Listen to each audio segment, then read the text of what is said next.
Hello, everyone, and good morning. Welcome to our live feed update for March 14th. I'm your host, Taran Armstrong, and with me today is Mary. How you doing, Mary? I'm doing well. All things considered, it's been a pretty interesting day of feeds to watch. I'm used to having a moment where I can't remember everybody who's in this house, namely Tara, but almost all my notes include her name. So she was running around quite a bit yesterday. Tara, all over the place. We are here to update you on everything that happened yesterday on the Big Brother Canada 9 live feeds, and it was day 15 in the house. And also, daylight savings time started. We lost an hour, and I am upset about it. Me too. I made sure to ask yesterday. I was like, "Ooh, is this like OG 11 or the new 11 a.m.? Because there's a big difference in my sleeping schedule, depending." Honestly, at some point, society just needs to put their foot down and say, you know what? Screw you, time change. We're just gonna move everything else to where it was originally. All the updates are now at noon. All the episodes are an hour later. We just live our lives and ignore these dumb changes. You know what? I'd be okay with that. If I can get any more sleep, yeah, that's all I need, really. And I mean, the problem with daylight savings, of course, is that you get one time a year when it's a little happy surprise, and then one time where you're just bitter about it. Maybe that's why I don't like spring in general. All that. Yeah.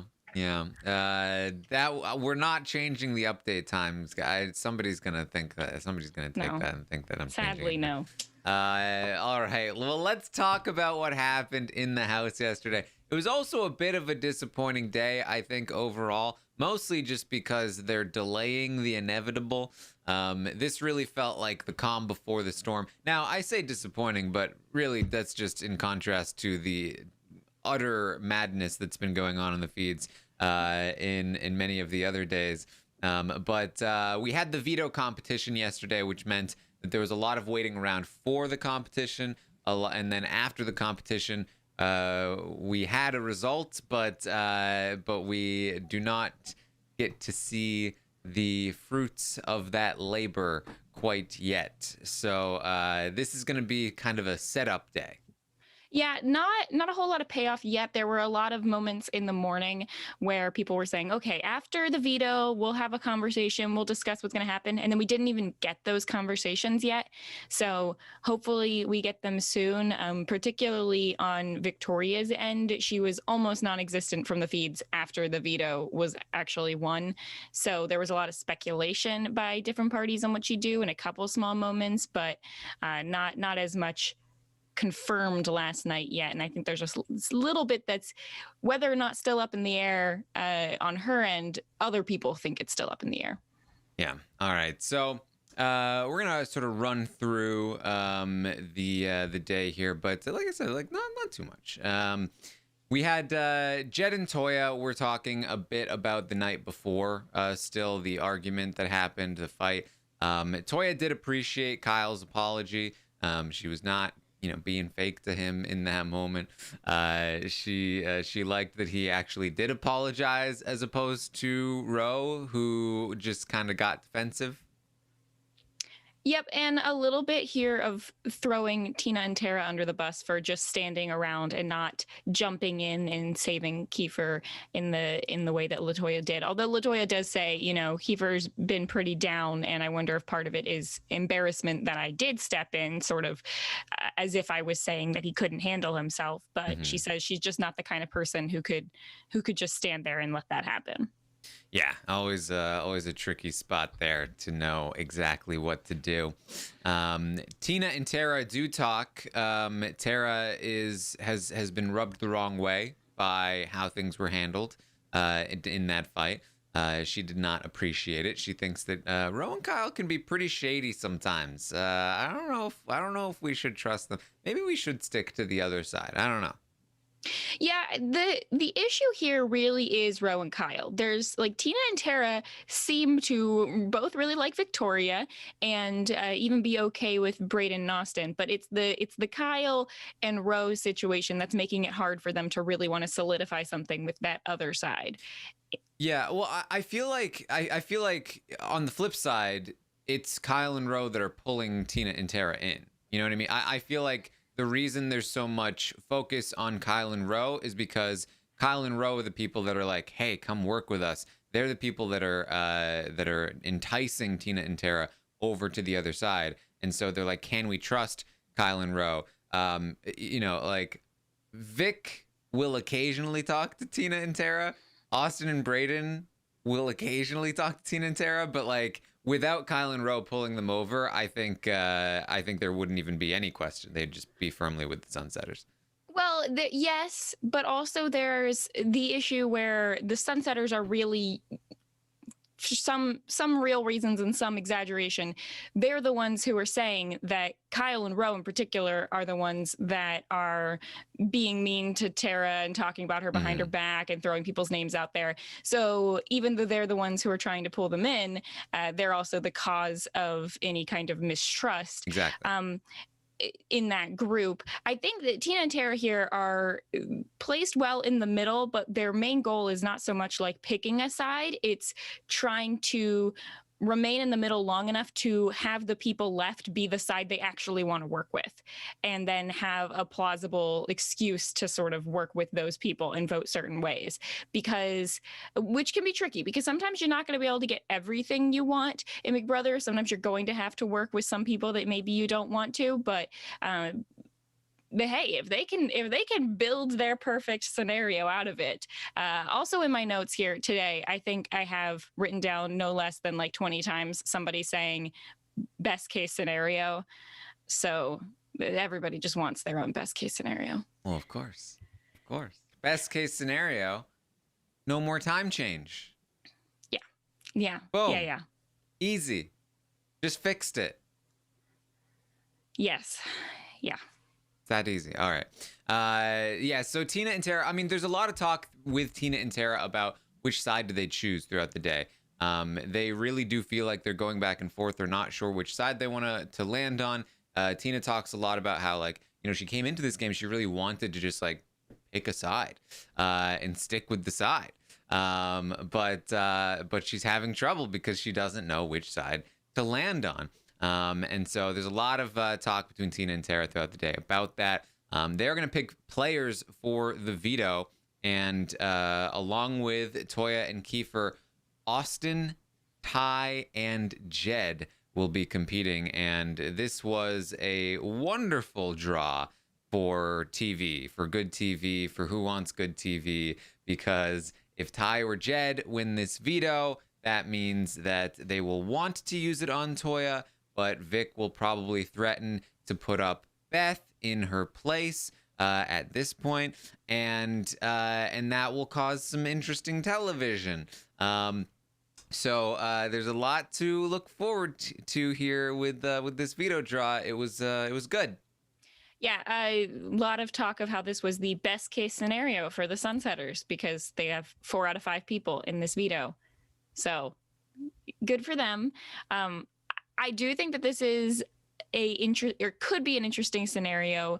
What cracks me up is just the number of times throughout the day that the various groups of people from the Sunsetters get together and really think that if they pull someone off, that Brayden is a viable option to go up, which I think is, while from their perspective, not like 100% not possible, but it's just more of like vastly underestimating the other side and the potential that people are not seeing you guys as one big group. And like, if there's 2 people up from one group, you would have to at least think a little bit, they're coming after the group and they're trying to damage this side. Yeah, so this is the point in my notes where I went, okay, I'm just gonna do it like this. I'm gonna take this update. I'm gonna turn it from an hour to a half hour, right? And it's gonna be with one little bullet point. Lots of talk throughout the day of well, this is who Vic might put up as the replacement. She might put up. Do you think she'll put up Kyle? I think she could. That would be best case scenario. What about Brayden? Yeah, that's possible. She might put up Tara. That wouldn't be perfect because we're trying to reel Tara in, but whatever. We should reel Tara in, guys. Yeah, we should. It's a good idea. We need the numbers. Yes, we should talk to Tara. I wonder who Vic will put up as the replacement. Okay, I just cut the day in half. Yeah, that was that times 100. Yeah, 90% of the conversations were that, thrown in with a lot of, oh, well, she can't put Ty up because she swore on some dark shit that she wouldn't put him up. So can't put him up at all. Yeah. Yeah, that was it. And then they just wait around for the veto to be played. And then we wait around for the veto, the feeds come back from the veto. And we have a veto winner. It's Jed. Yeah, apparently this was a physical competition, kind of like the first real physical competition. And Jed apparently killed it. And they were like, oh, wow, if we get more of these, Jed is going to be tough to beat, which is interesting to note because Jed, as we know, also has a very good memory. They let Jed stick around. He could be a force in these competitions, it seems. Yeah, and this is something that Tina and Tara are going to talk about, like, when discussing which side to go with. They say, well, one side has people who are probably going to be harder to beat. They're more physical. They might be better at some of the competitions than us, and they'll be harder to beat in the end. But that's also good for us because they might win more, and they're probably, they're the team that we sort of picked first, and they'll be more loyal to us. That's the Sunsetters. The oddball side, they're saying, are people who will be easier for them to beat in the end, but that they don't really want to deal with Kyle and Ro and their sketchiness and, aren't necessarily people that they like as much, which I think is a kind of funny thing to say so early. Like, that's probably what you would say based on like optics, but it's a funny thing to say when at this point, 2 people from each side have won the 4 competitions. So they're much more even competition wise. Yeah, that's true. You know what though? I agree with the assessment. I think that the Sunsetters are much more likely to win endgame comps than the oddballs, just based on what kind of endgame comps we usually get, right? Sure, and I think that in a lot of scenarios, Tara at least is probably not going to win against one of them in the end. Tina's a bigger question mark there. Mm-hmm. I think Tina could be okay. All right. Well, so Jed with the veto, and it's like, oh boy. I'm like, this is going to be interesting when Jed talks to Vic and he says he wants to use it and she tells him that she's going to put up Beth. This is going to get wild. And so glad we had that conversation. Yeah. And so then before that conversation can happen, Vic is going to go up to Kyle, Austin, and Brayden and be like, all right, guys, I want to make a big move. I'm going to put up Ty. If Jed uses the veto. Oh boy. She says, I'm not here to let Toya 20 minutes before the vote try to flip it on me. This is not what I'm here for. I'm going to put up Ty if he uses the veto. I'm going to tell Jed I'm going to put up Ty, and he better not use the veto or I'm putting Ty up. And so then it's going to be Toya and Keith. And then I'm going to tell Toya she's safe. And I'm going to blindside her because that's what I want to do. I mean, looking at it from the perspective of someone who just really wants to get Latoya out, that probably is her best play to try and keep the noms the same. Yes. Yeah. I mean, I think when you're looking at Jed... If that is her win condition in the game, get Toya out, right. Then, I mean, yes, to some degree, that is the best way forward, yeah. Yeah, I mean, in looking at Jed, saying who would Jed not want up even more than Latoya, it's probably going to be Ty. I don't think anyone else is going to be a person that she could call out in that position. Now, should this be the hill that Victoria is dying on in like week 3? Probably not. probably shouldn't be doing that because it's going to really make her look bad in Ty and Jed and a bunch of other people's eyes. Also, because in that scenario, Kiefer probably just goes home anyway. Yeah. Well, I don't know about that. I think Ty would go home if he went up. Because I think that the oddballs would want to vote Ty out.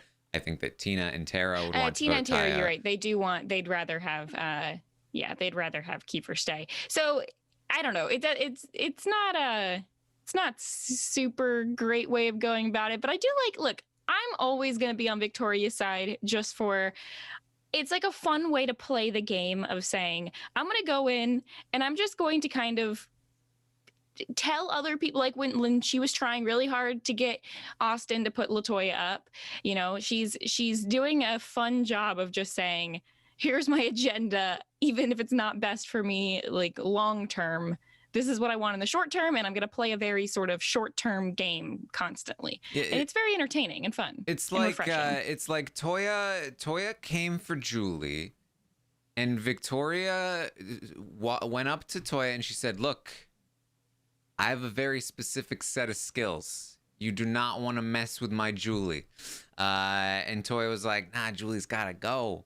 And now Victoria is on an action rampage spree. But and I know that some people in the chat, for example, and some other people who watch the show might think like this isn't good gameplay and it's not fun to watch because Victoria herself has said that she just wants to make big moves, be remembered, make the jury, that kind of thing. And while that can kind of be like a eye-rolly situation, at the same time, for people who are really big gamers and want people to always be making the best moves to get them to the end and win. But I would always rather have a few people in the house who are willing to just kind of make moves in the moment to mix up the game, to keep it interesting, to be very self-interested, rather than a bunch of people in the house, which we get a lot of time in BBUS, sitting around saying, I'm just going to go with the power constantly, having no chance to win, making this a non-win scenario for me at the end of the game, but just so I can make the jury mark, and just last a long time. I would always rather see people who are like, these moves might be risky, but they'll be really good for me, maybe, or they're good for me in the moment at least, versus people who are like, I'm going to make a very non-risky move just to last a long time. Yes. Yeah. Here's the thing. I think there are a lot of people who are applauding Victoria because big moves with a Z. And then there are a lot of people that are like, what is she thinking? This is a terrible move. Like she's tanking her own game for big moves. I'm actually probably more on the side of big moves with a Z because the actual actions that she's taking are correct. Like these are the things she needs to be doing. Genuinely, she needs to be taking a shot at the Sunsetters. She's breaking them up in a way that they need to be broken up. If they weren't broken up, they would have a 7-person majority heading into the final 11 with Tina and Tara. And Tina and Tara are not gonna. They're not. You can't really count Tina and Tara as numbers, right? So. At the very least, they're heading into the final 11 with a large majority and a huge advantage in the HOH competition. And Vic is the biggest threat on that other side. Basically, she maybe has Kyle as a target in front of her, but beyond that, she's going up. She's a target. She's going home. She needs to break up this big majority. We know that the Sunsetters were about to run the game. So, they were a bit incompetent and maybe they wouldn't have, but they could have. So you need to take a shot at one of them. If you're going to take a shot at one of them, it should be for Victoria, the person that she is the least connected to, the person that she has the worst relationship with. And those two people were Kiefer and Toya. So it makes sense to put those two up. She even had a decent reasoning behind putting them up. Once Jed wins the veto and he wants to use it to save Toya, that's when maybe she could throw up Beth and take Beth out of the running, and maybe that could work out well. But genuinely, you could also just be like, dude, don't use this. I would really like you to not do it. all of those are fine. The actions are fine. The mistakes that I think Vic is making are how she has handled some of the details, right? Where she immediately went to the guys and was like, "Hey, I won't do this if it means burning bridges." Does this mean burning bridges? If you guys want me to do Kyle, I'll do Kyle. I swear on my dead family members and I swear on my boyfriend, I will never put you guys up. You guys are my guys. All of these things, coming up with fake reasons constantly for why she's putting certain people up or other people up. And then the fact that she's gonna go back on swearing so fast and so viciously. She's gonna go to Jed and be like, "No, I'm putting Ty up on the block." That's where I feel like I think what she's doing, she has to do action-wise, but socially, I think that she is tanking much of her game. Oh, yeah. I mean, this is a very messy play in the way that she's done it.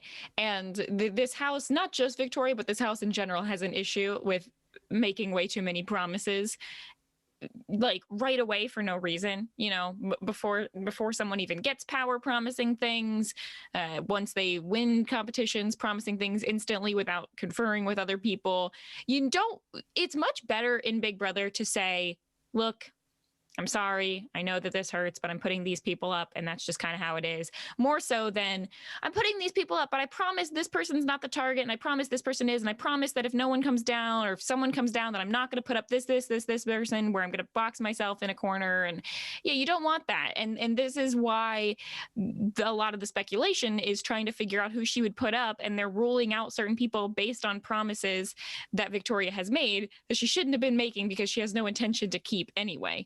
So yeah, it's messy, but it's still it's entertaining. And to back up something I said earlier, I don't think I see really anyone in this house so far who has vocalized that they're just sitting here to get far in the game and that they are happy to just sort of ride along. It's really nice that we at least have some people forming an alliance in opposition to the main alliance, and that they seem to see the main alliance. It's nice that the bigger alliance is messy enough that it's pretty obvious that they're working together. It's just refreshing compared to other seasons that we've had recently. Yeah, it's I think the closest thing I would compare it to is it's a little bit of a James Hewling, right? Mm-hmm. Unnecessary promises, doing a move that has to be done against the other side, but kind of doing so in a way that creates a reputation for being the person that's you can bounce checks in the BB house, and kind of ruins your word moving forward. Very excited to see it. This is definitely interesting. I personally would have preferred the Beth route. Beth leaving would have been, I think, the best entertainment outcome for the week. But with Ty as the option, I believe that this will result in Toya staying on the block and Toya likely leaving, which is a bit unfortunate. But you can only do so much. Gotta have those showmances. I guess I really thought we'd just lose Beth and that I'd be very happy with the week. But what are you gonna do? I mean, you say that. I do think that for a lot of entertainment and for me, I'm kind of always gonna root for the underdogs, even if that changes partway through the season. I'll switch allegiances. I don't care.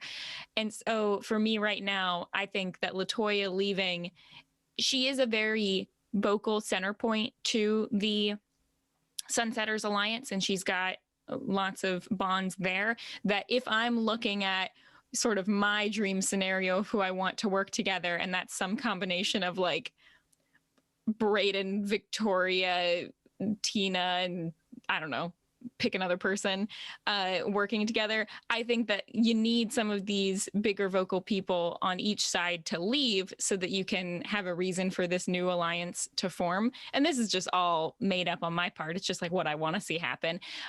But when you have like Tina and Tara saying that they really want both Latoya and Kiefer to stay because those are the two people they want to work with the most, for me, it's more fun to see one of them leave so that we can have this mix up a little bit. And I like watching people have to face challenges in their gameplay and not just have super, a straightforward and easy route. Plus, it's pretty fun watching Tina and Latoya have such different opinions when it comes to alliances. And Latoya saying, like, I can't just make alliances with everyone because I'm not going to promise something. I'm not going to be fake and say something if I don't mean it. And I'm not going to hang out with someone if I don't like them. And then you have Tina saying, like, oh, yeah, I just, when someone comes to you with an alliance, you got to accept it. You got to say yes all the time. So that's how I've gotten myself into some sticky situations. I like seeing both sides. It's fun to compare them. Yeah, well, Victoria is going to say that she's like, I am upset that I swore in my family that I wouldn't put Tired Jet up, but it's a game, so they're gonna just have to understand.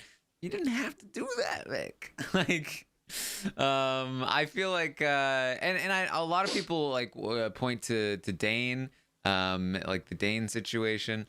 In season 7, which I also wasn't a fan of, but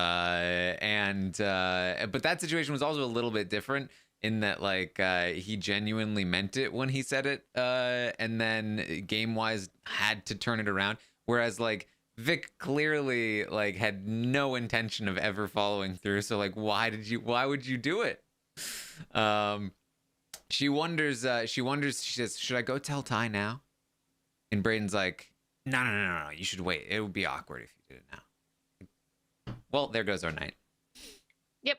So it's like arm wrestling and spin the bottle and me doing some research on Snakegate from earlier. Yeah. Real interesting stuff. There's a snake in the house that wasn't there before, and people think it might mean something, but I don't think it does. I think it means, oh, we found this snake. Let's just throw this on there when we go into to work on something else. Yeah. Tara might actually like Jed now. Yes. So I heard that same quote about 6 times. She like to tell everybody. Yes. Tara and Jed have a conversation. He lets her know that he plans to use the veto. And he thinks that he would like for her to not go up. He doesn't want her to go up as the replacement. She wonders like, well, how would you feel if Ty went up as the replacement? He was like, I'd feel very betrayed if that was the case. Tara mentions that she would prefer to not see Keith or Toya go. So like veto being used is kind of a good thing for her, as long as she doesn't go up. And he talks about how he would like to work with her long term. He also does mention that like as long as Vic doesn't betray him, like he's for sure like wanting to keep Vic safe in the future, which is not going to last very long. And he'd love to work with Tara. She agrees. After he leaves, she goes, I can't believe it. I actually like Jed. I might actually want to work with Jed. So this might just have been, maybe I missed these exact lines when the commercials were happening for me, which seemed to happen a lot in this conversation. But something I noticed about the way that Jed was talking to Tara was, as far as I could tell, he never exactly said, and then you and me will be an alliance, or and then we will be like bonded. He would say a lot of things like, you will then be protected by the majority, or we will have a big majority that can keep you safe. Like it didn't exactly seem like he was 100%.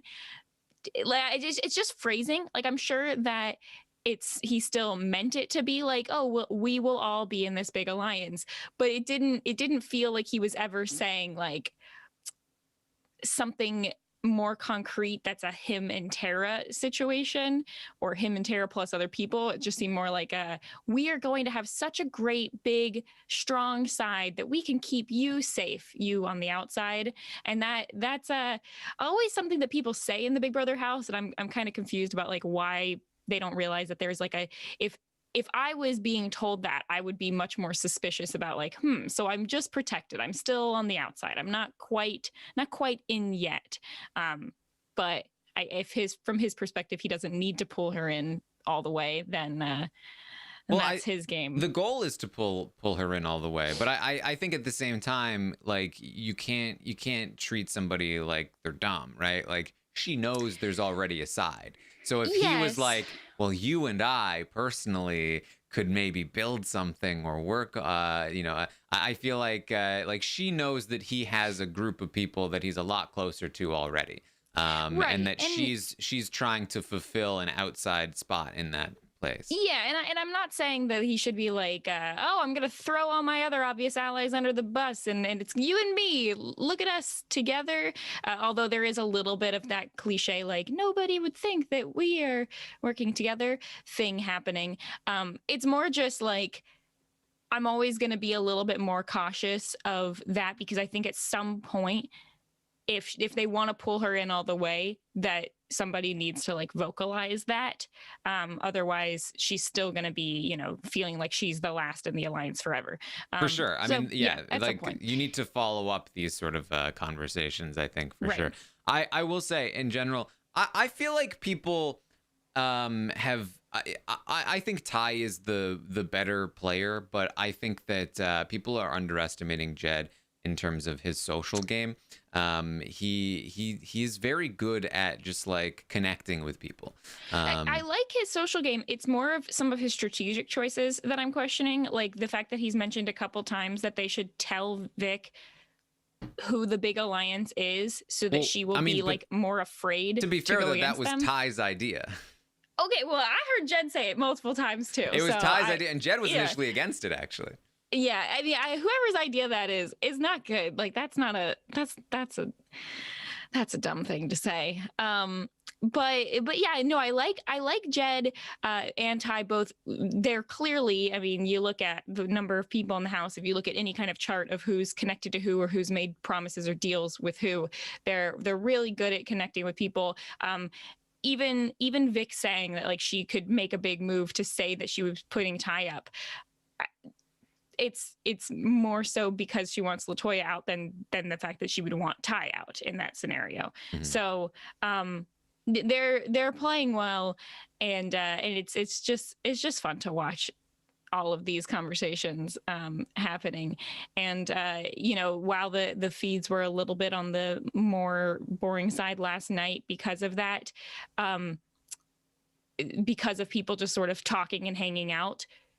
It's good to have talking and hanging out from Ty and Jed with other people other than just their alliance, which they're doing a lot too. So that's nice. Yes. Well, Keith and Toya are going to talk. Toya thinks, and they're talking about like who might go up as a replacement. Toya is actually starting to be concerned. Like, what if she does snake us with the replacement? We already know she's a massive liar. And she is a little bit worried. Like, what if she did put up Ty? Like, she says, well, here's the thing. I think that she's jealous.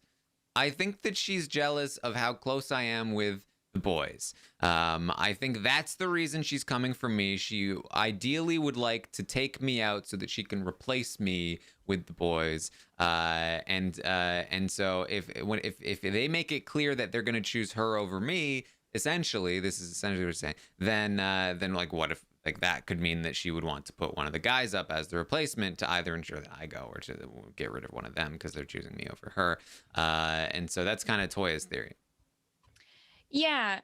There's a lot more talk about Latoya thinking that Victoria is making this move purely emotionally, and that putting up someone like Kyle, which is she's still much on the plan of like, well, we got to try and get. Wouldn't that be Kyle. Best case scenario? Well, yes, would be best case scenario for Latoya.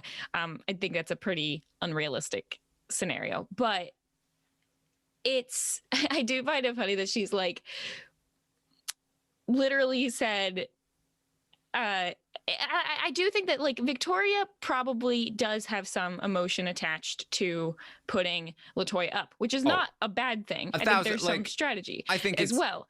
Given how it's gone, I think it's very clear that this, like, when I say that Victoria is making the move she has to make, she doesn't even know the Sunsetters exist, right? Like, she just wants she just wants Latoya out. Gone. I don't think that it's like a jealousy because I want the guys exactly. I think she just doesn't get along with Latoya and doesn't want her in the game. But I do think it's funny when Latoya says like, Victoria wanted to make an alliance with me and I said no, and I told her, or I said not really, and I told her straight up that like I didn't really get along and I wasn't going to be fake with her. And then I told her, but she still wants to put me up, which is such an emotional move. I tried to tell her that Kyle says mean things about her, and she wouldn't put him up, as if that would not also be an emotional move. Like, that's an emotional pitch towards Kyle. She's looking at one as a strategic thing and one as an emotional thing, when I think they're both like a mixture of both from that perspective. I don't know. It's just kind of funny. Yeah. But Latoya, she's counting days on her calendar. Needs to fill that in. I really wish people could find a way to make calendars that don't involve just storing food in places in the house. Seems like a really good way to get just give them pests. Pen and paper, but wouldn't it be magical to have pen and paper in the Big Brother house? Well, Tara and Tina are going to check in. Tara says she had a really good conversation with Jed. Rohan checks in with them. And then after that conversation, Tara's like, he can be really nice sometimes. And Tina's like, we keep going back and forth. But they really kind of like come to the conclusion at the end of the day, like, you know what? Screw it. We don't have to pick a side. Let's like, they basically commit to the idea of like, let's play the middle. Like, let's stay in this spot. Let's be okay with keeping both sides thinking they're with them. And then they can just kind of move from there. And they talked a little bit more this morning as well. They feel like they've fully committed to this idea. And Vic kind of lets them know that the Ty is sort of the person that she'd threatened to go up. So she really is trying to get Toy to stay on the block. And Tina says, you know what? I don't really care. I don't really care which order, the order of how people leave. As long as both sides are taking hits and we get to stay in the middle. Ideally we keep both Kiefer and Toya because they're both kind of with us. It would be great if we could get rid of Beth or Ty or something like that. But we don't have to pick a side. We don't care which side leaves either. Just take them all out. And if you're gonna play the middle, as long as you are keeping good bonds with both sides and hopefully not making it super obvious that you're playing the middle, which is a very tricky line to cross, this can be good. I would say this is probably the preferable choice because I do think it's too early for them in the middle to be trying to dictate both things happening. It's much harder to stay undercover while also trying to really push for certain scenarios that don't benefit whichever side is the one that's in power. So I'm not mad about this decision to stay in the middle. I think that if their goal is to get certain people out that they think that they don't want to work with or will be harder to beat, because they've mentioned at both times, like yesterday, they both mentioned like, it'd be really great if like Jed and Ty and Kyle and Ro can kind of go against each other and get each other out for us. Yeah. Leaves a lot more people on the board that we'd be willing to work with and that would be easier for us to play with and easier for us to beat. And that is the outcome they should be looking for. There's a lot of nuances here of like, okay, if you have Kiefer and Latoya on the block and you're trying to stay in good with Victoria and Victoria wants Latoya out and you want to vote for Kiefer, it's hard to come up with ways you can do that without getting caught. It's hard to come up with the flipping votes, but ideally what you want is to be in a situation where the people who are on the block and the vote of the house is also what you'd be most comfortable doing, and what both sides would be most comfortable doing, which is the tricky part. But I think, maybe you'll disagree, but I think that like them playing it more chill right here in this moment is probably the better case scenario. Oh, for sure. Them. I mean, it's obvious, like nobody has influence over Vic. Vic is going to do what Vic wants, regardless of what anybody says. Trying to convince her, trying to persuade her is just gonna fall flat. It's gonna put you in a worse position. So I think that honestly too, like I think that they can play the middle. The good part about their position right now is that even if they get caught, it doesn't matter. They're still in a good position. Okay, Kyle and Ro caught you playing the middle. They're now going to come after Tina and Tara before Jed and Ty? No.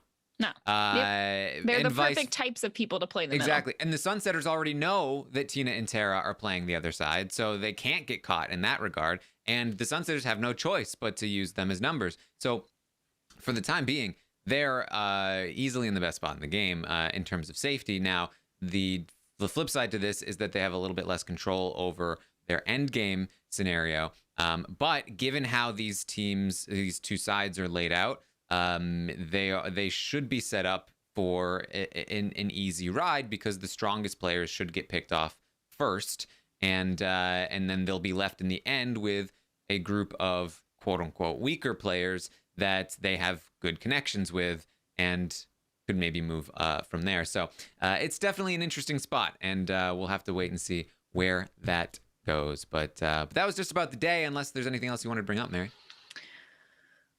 Let's see. That's most of what I had.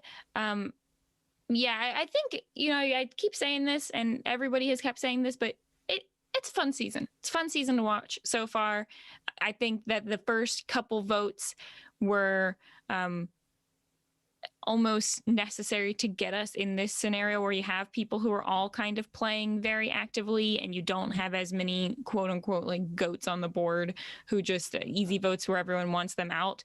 And we're used to seasons where maybe people like Josh would be taken a lot farther just because people think they can beat him, and then you kind of have like these frustrating weeks just waiting for that to eventually come to fruition.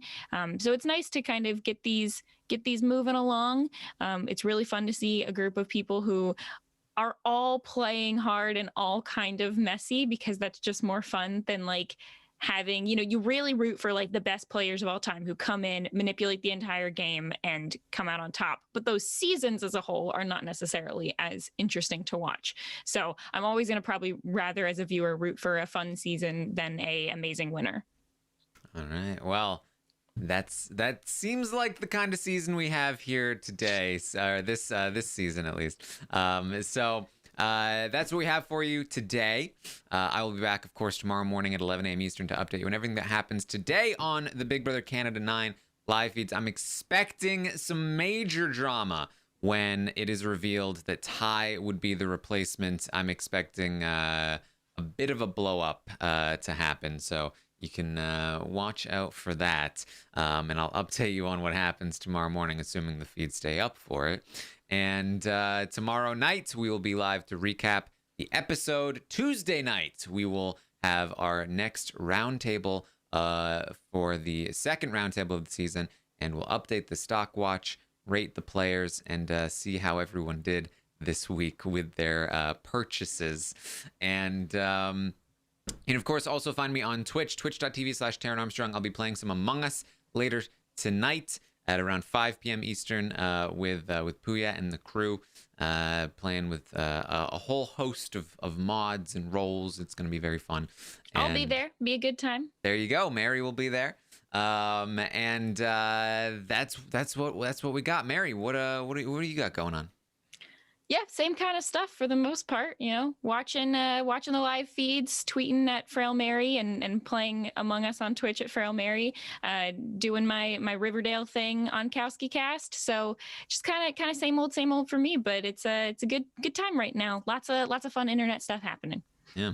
I also recorded a Circle Celebrity UK podcast with Puya yesterday. If you have not checked it out yet, it was very fun. The show has been very fun, and we're gonna get right into the Circle UK regular season edition as soon as the celebrity one stops. So we're gonna have plenty of Circle coverage for you guys as we move forward. But thank you again for joining us.